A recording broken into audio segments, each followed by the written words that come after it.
बालापीर सरकार रहमतुल्लाह अलैह ના ઉર્સ મુબારકના મોકા પર બાલાપીર સેવા ચેરિટેબલ ટ્રસ્ટ કસ્બા મોડાસા દ્વારા મોડાસા મુસ્લિમ સમાજના ધોરણ 10 તથા ધોરણ 12ના પાસ થયેલા તેજસ્વી તારલાઓનું ઇનામ વિતરણ તથા સન્માન સમારંભ આ કાર્યક્રમનું આયોજન કરવામાં આવ્યું। કાર્યક્રમ પીરે તરીકત સૈયદ અબ્દુલ કાદિર સાહેબના દ્વારા ખુલ્લો મૂકવામાં આવ્યો।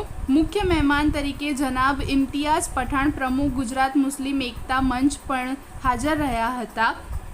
મોડાસા મુસ્લિમ સમાજની શાળાઓના તેજસ્વી તારલાઓને ઇનામ આપી તેમનું સન્માન કરવામાં આવ્યું હતું। કાર્યક્રમને સફળ થવા બદલ બાલાપીર સેવા ચેરિટેબલ ટ્રસ્ટ કસ્બાએ આવેલ મહેમાનો તેમજ શાળાના આચાર્યો, ડૉક્ટર, વકીલો તેમજ મોટી સંખ્યામાં હાજર તેજસ્વી તારલાઓનો આભાર વ્યક્ત કર્યો હતો।